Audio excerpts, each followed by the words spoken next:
구체적으로 네. 이 22쪽짜리 분량의 문건 안에 네. 어떤 내용들이 있는지 좀 살펴봐야 될 것 같습니다.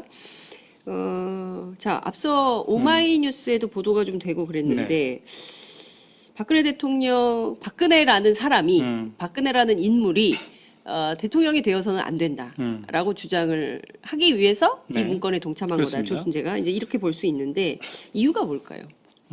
여기는 이제 5가지 이유 정도가 나와요. 네. 이유가 굉장히 이 많습니다. 문건에. 예. 이게 1조부터 22조까지 있는데 네. 중간중간에 왜 내가 박근혜를 반대하는가, 그래서 왜 이 녹취록을 작성하는가가 나오는데 그걸 전체로 쭉 취합해가지고 재정리를 해봤더니 한 5가지 정도의 이유가 나오는. 첫 번째로는 박근혜가 스스로 판단할 능력이 없다는 거예요. 어른인데. 그래서 완전히 측근의 꼭두각시일 뿐이다. 그렇기 때문에 한 나라를 이끌 만한 그런 능력이 도저히 없다. 이런 얘기를 합니다. 1쪽에 이런 얘기를 합니다. 자기가 박근혜와 업무를 하면서 지내보면 완벽히 꼭두각시예요. 지금은 능력이 좀 생겼는지 모르겠지만 그 당시만 해도 완벽하게 아무것도 몰라요. 아무것도 능력 없는 것이 뭘 하겠다고 설치어 되는지 이렇게 이제 시작을 하는 거예요. 예. 그다음에 이 완벽하게 꼭두각시라는 표현이 3차례에 걸쳐서, 그러니까 2쪽에도 나오고 20쪽에도 이렇게 나옵니다. 100% 꼭두각시였습니다. 이런 표현이 나와요. 네. 그리고 나한테 뭔가를 물어보면 이렇게 쏙닥거려주면 그게 한자도 틀림없이 그대로 말을 하게 된다. 이런 표현도 나오고요. 한나라당 당대표 한다고 설칠 적에 누구하고 만나서 무슨 얘기 어떻게 할지 거꾸로 나에게 다 물어볼 판이었다. 이런 얘기를 하는 거예요. 그러니까 박근혜 대통령이 한나라당 대표를 할 때 오히려 조순재한테 물어보고 네, 뭔 말을 어떻게 해야 되느냐. 무슨 말 해야 되나요? 물어보고 검사받고 네. 그 얘기를 했다 이거예요. 요즘 특검 조사에서 이른바 그러니까요. 정호성 파일에 네, 보면 네. 최순실 씨가 네. 박근혜 대통령이 수석 비서관에 의해서 뭔 얘기를 어떻게 할지를 그렇죠. 지시하는, 예. 제시하는 그렇습니다. 이런 게 예. 나오면 또 그대로 얘기되고. 예. 근데 그게 놀랍게도 예. 최순실한테만 그런 게 아니라는 거잖아요. 조순재와 박근혜 시대 이게 1980년대 초반, 네. 중반 이런 시대이지 않습니까? 네. 더 멀리 올라가면은 70년대 네. 후반 시대이고 예. 그러니까 그때부터 이런 상태였다라는 거죠. 네. 그리고 두 번째는 어떤 게 있습니까? 두 번째는 이제 이 박근혜라는 인물 자체가 너무 미스테리하다는 거예요. 자기가 측근으로 그렇게 오랫동안 모시긴 했지만 네. 한마디로 너무너무나 인생살이가 미스터리해서 이런 사람이 대통령이 되면 나라 자체를 미스터리로 끌고 갈 것이다. 이런 표현이 나옵니다. 자, 19쪽에는 이런 표현이 나와요. 네. 그게 참 묘하다. 어. 이해 안 가는 인생살이가 많다. 박근혜는 이해 안 가는 스토리가 너무 많은 거야. 그러니까 이게 나라를 맡으면 어떻게 되겠어? 진짜 미스터리로 끌고 가는 거야. 이런 얘기를 그 말은 맞네요. 하는 거죠. 맞아요. 그러니까 이 조순재 2007년에 녹취록 읽어보면 예. 섬찟해요. 이게 녹취록의 19쪽에 거론이 되어 있습니다. 그다음에 세 번째로는 네. 박근혜가 어떤 부정한 일을 지시해놓고 그것이 잘못되면 책임을 전가한다는 거예요. 그것도 요즘 우리가 좀 보고 있잖아요. 보고 있는 모습이잖아요. 네. 근데 그때부터 그랬다고 이 조순재 씨는 얘기를 하는 겁니다. 그러면서 그 한 사례를 영남대 사례를 들고 있는데 영남대가 아시다시피 이제 부정 입학, 네. 그다음에 재산의 편법 관리 맞아요. 이런 게 많이 있지 않았습니까? 이것을 사실상 지시를 한 상태였는데 그거를 다 총장을 시키는 일만 했는데 그거를 나중에는 나는 모른다는 식으로 총장한테 다 뒤집어 네. 씌워가지고 이게 이쪽에 걸쳐서 네. 이게 쭉 정리가 되고 있습니다. 그다음에 이제 네 번째로는 박근혜 대통령이 되면 이 나라가 비극의 나라가 될 것이다라고 이 사람은 확신을 하고 있습니다. 그래서 당시에 이제 이명박 후보랑 같이 이렇게 경쟁하지 않았습니까? 맞아요. 예. 그래서 이 사람은 박근혜는 절대 안 되니까 차라리 이명박이 되었으면 좋겠다. 이런 얘기를 녹취록 곳곳에서 남기고 있는데요. 자, 16쪽을 보면은 이런 표현이 나와요.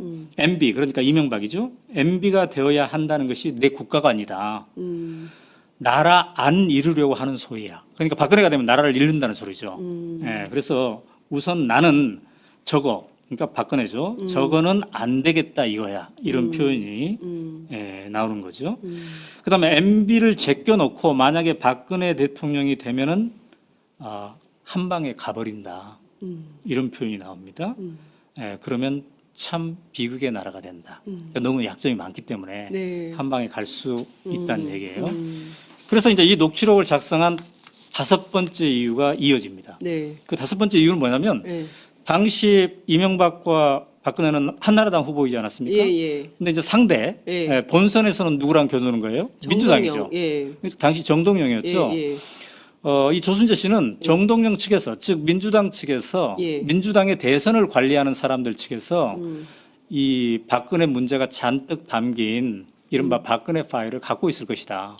박근혜의 과거를 알고 있을 것이다. 예. 박근혜가 얼마나 형편없는 사람이었고 예. 거기에 얼마나 검은 그림자가 많이 들어오져 있는지를 정동영 측에서 다 알고 있을 것이다. 그렇기 때문에 후보가 박근혜가 되면 한 방에 훅 가버릴 수 있다는 거예요. 그거를 우려해서 네. 절대로 한나라당 후보가 되지 않아야 된다라고 생각하는 거죠. 그렇군요. 네. 그것이 이제 3쪽에 소술되어 있는데요. 네. 그렇게 되면 본 게임에 가서 불어버리면 게임이 안 된다. 바로 끝나버린다. 이거 제대로 가지고 있다면 폭발력이 대단한 거다. 이렇게 얘기를 하고 있습니다. 근데 그렇게 추측할 수 있었던 게 이 사람들이 이제 그 10년 동안 민주정부가 운영이 됐었기 때문에 네. 김대중 노무현 그렇기 때문에 박근혜 관련해 가지고 상당한 자료를 갖고 있을 것이다라고 본 그렇죠. 거죠. 네. 그런데 결과는 이제 MB가 됐기 때문에 네. 저쪽에서도 특별한 공격이 없었던 거 아닌가 이런 생각이 좀 들기도 하는데 사실은 이제 이런 녹취록에도 불구하고 네. 2007년에 그 한나라당의 후보 검증 과정에서 네. 박근혜 후보에 대한 검증이 수박 겉핥기 맞아요. 식으로 가버렸어요. 근데 박근혜 후보는 여기에 대해서 이제 부인을 합니다. 특별한 관계가 아니었다. 네, 최태민과의 맞아요. 관계에서 예. 그다음에 뭐 재산 부정 측정한 거 없다. 이렇게 없다. 부인을 하죠. 예. 그러나 거기에 한 걸음 더 나가지 못했던 겁니다. 예. 왜 그랬을까요? 예. 그때 당시에 이제 한나라당 관계자들 얘기 들어보면 MB 그러니까 이명박 자체가 약점을 가지고 있었던 거예요. 여러 가지 문제에 대해서 특히 MB도. 개인 사생활 뭐 예. 에리카 김 얘기가 많이 예, 나오지 맞아요, 않았습니까? 맞아요. 예. 그래서 당시에 한나라당의 선거대책본부의 주요 관계자들은 MB한테 박근혜 이 최태민 관계를 폭로합시다라고 얘기를 합니다. 그러나 MB가 그런 사생활은 거론하지 말자 이렇게 하는데 그 핵심적인 이유는 사생활 거론하면 어때요? 저쪽에서도 사생활 거론하겠죠. 그렇죠. 예. 그럼 에리카 김도 등장하게 되고 예. 여러 가지 복잡한 일들이 많이 나온다. 그러한 어떤 셈법에 의해서 이 의혹이 더 깊게 파헤쳐지지 않았던 것 같고요. 그다음에 이제 정동영 후보 측에서는 네. 어차피 박근혜 후보가 탈락했으니까 네. 굳이 뭐 다시 이거를 검증할 필요가 없지 않겠나 이렇게 생각했겠죠. 그래서 이게 이제 2007년 대선에서는 거의 문제가 되지 않고 이어져 나왔던 겁니다. 박근혜 대통령 입장에서는 요행 뭐 그럴 수도 이었네요. 있죠. 그렇게 네. 넘어오긴 했는데 어찌됐든 지금 다 흘러간 마당에 다 모든 게 낱낱이 네. 밝혀지고 있는 이런 상황인데요. 우선 그 녹취록 대화 중에 네. 최태민 씨 음. 그리고 박근혜 대통령 두 사람의 관계는 어떻게 네. 서술이 되어 있습니까? 사실 그게 이제 핵심이에요. 네. 이 녹취록에서 가장 핵심적으로 규명해보고 싶어하는 게 네. 바로 그 대목이었는데 네. 저도 요즘 그 특검발 뉴스 네. 또 여러 가지 뉴스 보면서 야 도대체 어떤 관계였길래 저런 일까지 벌어졌을까 이런 네. 생각을 하게 되지 않습니까? 근데 조순재 씨가 이 녹취록에서 굉장히 적절한 비유를 하더군요. 어떻게? 뭐라고 비유를 하냐면 네. 물과 고기의 관계다. 물과 고기. 예. 누가 물이고 누가 고기입니까? 최태민이 물이고 박근혜가 이제 고기라고 보는 거죠. 예. 자 14쪽에 이런 표현이 있어요. 질문자가 네. 녹취록에서 11.6 그러니까 1979년에 일어나는 11.6이죠. 11.6이 나자마자 박근혜 후보가 신당동으로 이사 가지 않았습니까? 그때도 최태민과 관계가 있었습니까? 라고 질문자가 물어보니까 14쪽에서 이렇게 답을 해요. 있다고 봐야죠. 계속 있었습니다. 그 관계는 우리가 아는 말로 간첩 점조직 하듯이 음. 둘의 관계는 끊임없이 고기가 땅에 있으면 물만 보면 찾아가듯이 딱 그런 겁니다. 고기가 땅에 떨어져 있으면 물 있으면 그렇죠. 얼마나 얼른 가야죠. 얼른 가야죠. 예, 예, 그 관계였다. 반갑잖아요. 예. 근데 그 관계가 물과 고기의 관계가 예. 간첩 점조직 하듯이 만난 관계였다는 거죠. 예. 그러니까 굉장히 은밀하게 네. 예, 만났다는 걸 이렇게 표현을 하는 거잖아요. 그러니까 신당동에서도 만났지만 네. 조순재 씨는 이제 최태민 씨의 집 당시 그게 역삼동에 있었다고 네, 하네요. 네. 예. 단층 기와집이었다고 합니다. 예, 예. 예, 이쪽도 찾아왔다고 합니다. 박근혜 씨가 이제 이거는 14쪽에 네. 있습니다. 아마 정두원 의원은 전 의원은 이걸 가지고 19금 뭐 이렇게 얘기했던 것 같은데 네. 예, 제가 봤을 때는 뭐 한편으로는 그렇게 생각할 수도 있지만 그러나 두 사람이 얼마나 긴밀한 관계였나, 정말 물과 고기의 관계였나 이걸 이제 보여주는 것 같아요. 자, 찾아오게 되면은 은밀하게 만나야 될 거 아니겠습니까? 네, 네. 그래서 사람들 다 피하게 하고 눈에 안 띄게 하고 온다는 연락이 오면 다 피하고 집 안에 있는 예, 사람들. 눈에 띄면 거부가. 왜냐하면 그 최태민 집에 식구들이 많았잖아요. 예. 최순실도 있었고 최순득도 있었고 최순영도 있었고 예. 많았어요. 최순실도 있고. 예, 그러니까 그래서 자기도 나도 마당에 있다가 집 뒤로 피해줬다. 박근혜가 온다고 하면. 예. 조순재도. 예. 그러면 박근혜가 방에 쏙 들어가고 예. 어느 방이요? 거기에 이제 그래서 이제 바로 그 방 얘기를 또 합니다. 어느 방? 이게 이제 14쪽에 이게 있는 건데 예. 이 14쪽이 바로 이제 이쪽인데요. 예. 여기에 이제 방과 관련된 얘기? 방과 관련된 그 골방에 대한 얘기가 예. 이렇게 그게 한두 평 정도 되는 예. 방이었다고 이렇게 얘기하는데 예. 자, 조순재 씨는 말이죠. 그 골방에서 네. 박근혜 최태민 씨가 단둘이 3시간이나 4시간 정도 있었다고 합니다. 자, 14쪽에 구체적으로 이런 표현이 나와요. 네. 3시간, 4시간 안 나오고 둘이 있는데 그 골방이 요만한 거야 이런 표현을 해요. 이 방이 좀 좁고 길다. 한두 평 정도 되는. 둘이 들어갔다 하면 3시간, 4시간 있는데 밥은 먹어야 되죠. 밥은 문간에 갖다 놓으면 영감이 들고 들어가서 자기네들끼리 먹고 이렇게 영감은 최태민 씨를 얘기하는 거죠. 예. 예. 그러니까 그렇게 긴밀한 관계였는데 그러면 과연 몇 번이나 왔을까라고 그 예. 질문자가 물어봤더니 네. 한 달에 몇 번이나 왔습니까? 그랬더니 자주 왔다. 이런 표현을 이렇게 하더군요. 네. 근데 그 회의를 했을까요? 뭐 심층 토론을 할 수도 있죠. 네, 심층 우리 토론을. 옛날에 시국 걱정하면서 네. 카페에서 예.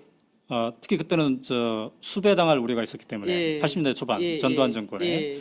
아주 은밀한 골방에서 예. 서너 명이 토론하고 그런 적도 있었죠. 예. 그렇군요.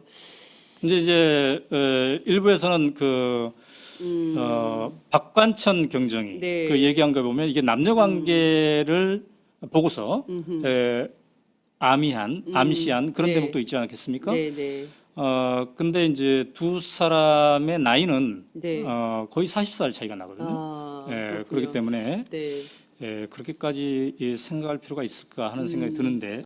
근데 궁금한 것이요. 네. 뭐 시국 토론을 했을 리는 없고 굉장히 자주 간첩 점조직 하듯이 와가지고 최태민을 만났다는 거잖아요. 네. 제 생각에는 그 부인도 있고, 네. 그죠? 그 임선희 씨 부인이 있잖아요. 5번째 부인이긴 하지만 맞습니다. 부인도 있고, 그리고 애들도 있고. 그런데 밥은 또 누가 날라다 줬을 거 아니에요? 네, 네, 네. 그러면 이게 좀 그 정상적인 가정에서는 맞아요. 이렇게 할 수가 없잖아요. 그래서 어떤 이제 아줌마가 자꾸 오는 거잖아요. 그래서 이 14쪽에서 네. 그 질문자가 얘기를 합니다. 네, 그 식구들이 많이 있을 텐데, 네, 그 부담을 느끼지 않았을까 네. 이런 얘기를 했는데, 네. 조순재 씨는 이 녹취록에서 어떤 표현을 쓰냐면 감수했다 이런 표현이 나와요. 감수? 뭘 감수? 그런 장면을 감수했다, 감내했다. 왜냐하면 네, 표현이 이제 엄청난 대통령의 딸이다 이런 표현이 나오고 그다음에 엄청난 돈에 감수하는 거지 이런 얘기를 합니다. 그러니까 조순재 씨는 최태민이 박정희 대통령이 남긴 돈, 그래서 박근혜의 소유가 되었을 법한 그 뭉칫돈 이거를 관리하는 역할을 바로 최태민이 했기 때문에 그리고 그 덕분에 이 집안이 굉장히 찢어지게 가난했다고 하지 않습니까? 네, 이 녹취록도 나와요. 얼마나 예. 가난했는지. 예, 예. 굉장히 가난했대요. 예. 근데 이런 사람들이 엄청난 돈을 가지고 이게 혜택을 누렸기 때문에 예. 이 두 사람의 특별한 관계를 보고 예. 식구들이 예. 아내는 아내대로 식구들이 여러 가지 불편하고 쑥덕거렸지만 감내할 수밖에 없었다. 감수라는 표현이 나옵니다. 감수할 수밖에 없었다. 이런 표현이 나오는 거죠. 그러니까 이 둘의 특별한 관계가 예. 골방에서 서너 시간 같이 있을 관계잖아요. 예. 시국 토론을 했는지 어떤 종교적인 어떤 행위를 했는지 네. 또 다른 행위를 했는지를 모르겠으나 근데 이것이 단순히 이런 밀접한 관계만 국한되지 않고 돈까지도 관리하는 그 관계로 이어진다는 거죠. 정두원 전 의원이 그 팟짱에 출연을 해서 했던 얘기의 핵심은 네. 그 유경수 여사 사후에 네.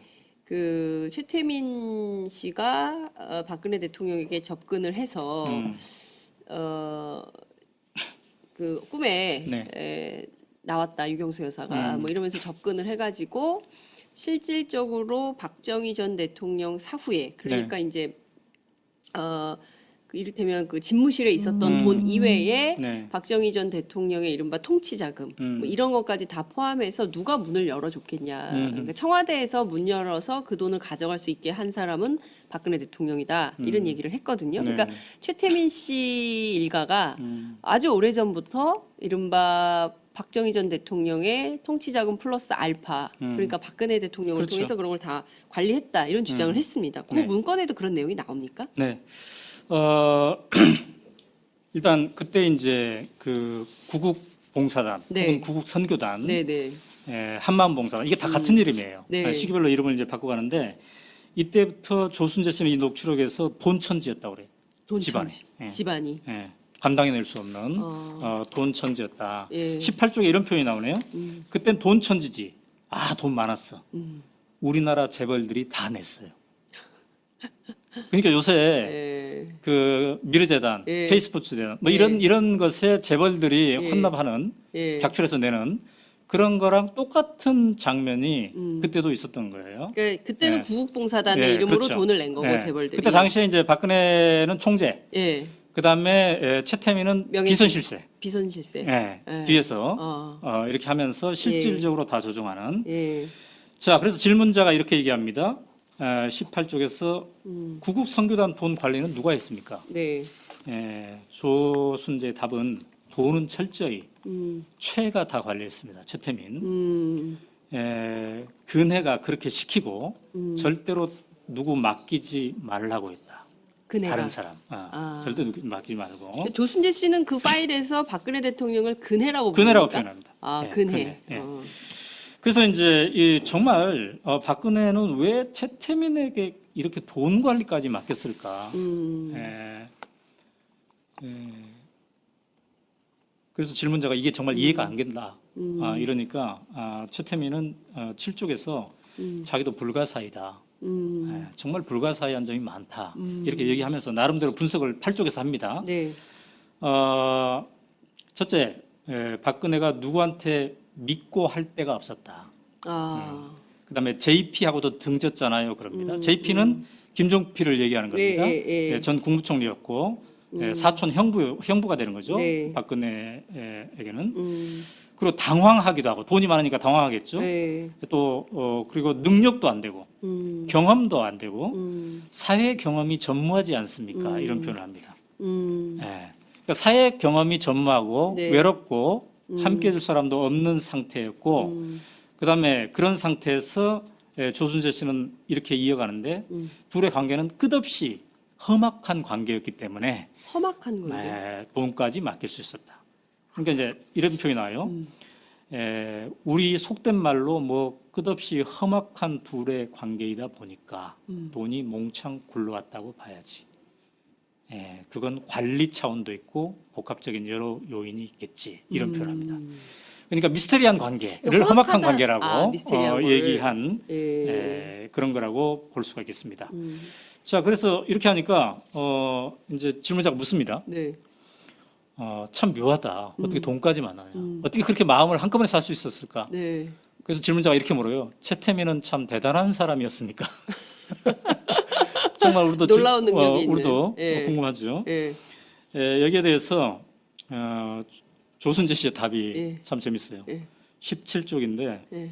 대단하죠. 여자에 대해서는 이런 표현이 나옵니다. 그러니까 그 여자들의 마음을 사로잡는 예. 그 점에 대해서 굉장히 대단하다. 이런 표현을 이제 하는 건데요.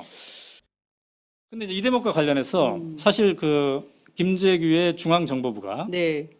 요즘으로 따지면 중앙정보부는 이제 국정원이라고 볼 수 있죠. 국가정보원이죠. 예. 국가정보원. 김재규의 중앙정보부가 당시에 최태민과 박근혜의 관계 문제점을 인지하고 네. 1979년에 그러니까 11.6 사건이 나기 직전에 네. 본격 조사를 합니다. 그래서 보고서를 작성하는데 네. 바로 그 보고서가 이제 이 보고서예요. 그 중정 문건입니까? 네, 이거는 이제 중앙정보부의 문건이에요. 예. 이것도 약 이제 20여 페이지가 되는 예. 이런 문건인데요. 여기는 이제 최태민이 누구인가에서부터 시작돼 가지고 예. 각종 비리 사항들 그리고 여자 관계들 예. 이런 최태민의 여자 관계. 이것도 이제 나오는데 예. 조순재 씨가 여자에 대해서는 참 대단하지 않았습니까? 이렇게 얘기하잖아요. 네. 근데 그 대목을 암시할 수 있는 해석이 될 수 있는 네. 그게 이제 여기에 나와요. 어떻게 나와 있습니까? 중앙정보. 거기? 근데 제가 이제 말로 옮기기에는 너무 민망해요. 참 민망한 그런 것들이 많은데 오늘은 조순재 녹취록에 대해서 얘기하기로 했기 때문에 예. 이건 나중에 예. 따로 한번 해볼 수가 별도로, 있는데 제가 보니까 음. 이 녹취록이 작성된 시점에서 최태민 씨는 66세였어요. 그 시점 그 시점에 66세. 1979년 당시에 66세. 예. 예. 근데 여기에 이제 거론되는 여성이 예. 12명이 거론됩니다. 12명이 거론되는데 이 중에 제일 나이가 많으신 분이 51세 당시. 그다음에 제일 나이가 어린 분은 이제 27세. 이렇게 돼 있어요. 그러니까 다양한 여성들하고 네. 관계가 있었다고 당시 중앙정보부는 조사를 했는데 네. 물론 이게 이제 어느 정도 사실인지 네. 우리가 알 길은 없죠. 네. 굉장히 오래된 시간이고 또 이 중앙정부의 조사를 재검증할 수 있는 방법은 없단 말이죠.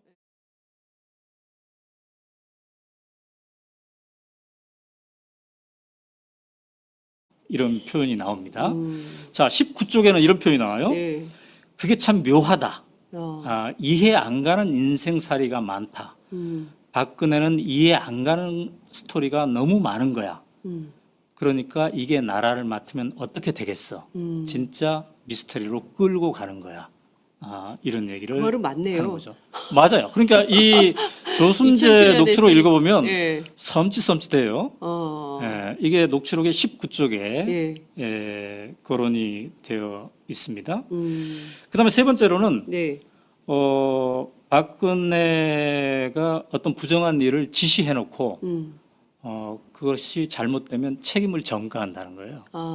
그것도 요즘 우리가 좀 보고 있잖아요. 보고 있는 모습이잖아요. 네. 근데 그때부터 그랬다고 이 조순재 씨는 얘기를 하는 겁니다.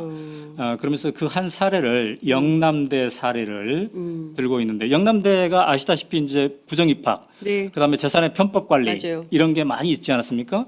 이것을 사실상 지시를 한 상태였는데 그거를 다 총장이 시키는 일만 했는데 그거를 나중에는 나는 모른다는 식으로 총장한테 다 뒤집어 네. 씌워가지고 이게 이쪽에 걸쳐서 네. 이게 쭉 정리가 되고 있습니다.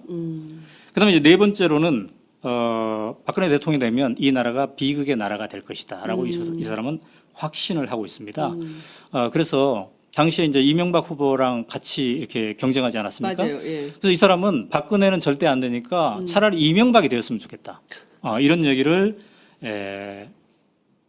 녹취록 곳곳에서 예. 남기고 있는데요.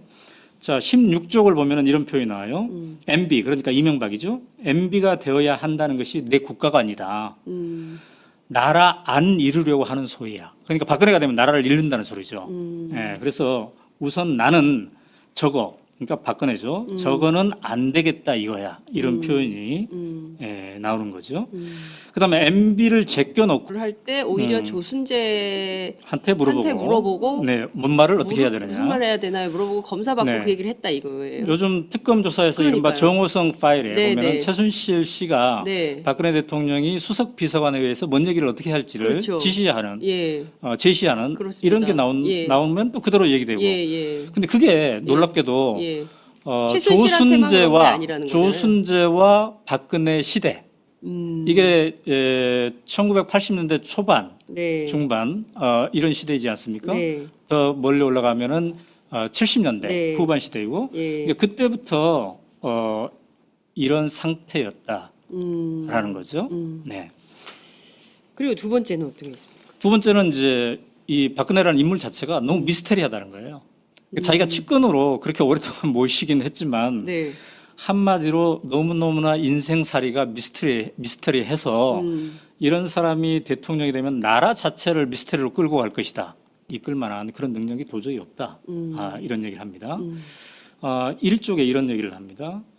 자기가 박근혜와 업무를 하면서 지내보면 완벽히 꼭두각시예요. 지금은 능력이 좀 생겼는지 모르겠지만 그 당시만 해도 완벽하게 아무것도 몰라요. 아무것도 능력 없는 것이 뭘 하겠다고 설치어 되는지 이렇게 이제 시작을 하는 거예요. 예. 그다음에 이 완벽하게 꼭두각시라는 표현이 세 차례에 걸쳐서 그러니까 이쪽에도 나오고 20쪽에도 이렇게 나옵니다. 100% 꼭두각시였습니다. 이런 표현이 나와요. 네. 그리고 나한테 뭔가를 물어보면 이렇게 쏙닥거려주면 그게 한자도 틀림없이 그대로 말을 하게 된다. 이런 표현도 나오고요.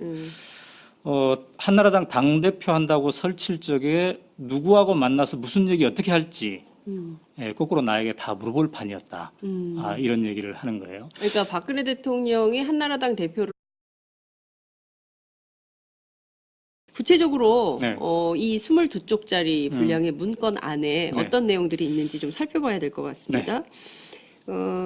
자, 앞서 오마이뉴스에도 보도가 좀 되고 그랬는데 박근혜 대통령, 박근혜라는 사람이, 박근혜라는 인물이 대통령이 되어서는 안 된다라고 주장을 하기 위해서 이 네. 문건에 동참한 그렇습니다. 거다. 조순재가 이제 이렇게 볼 수 있는데 이유가 뭘까요?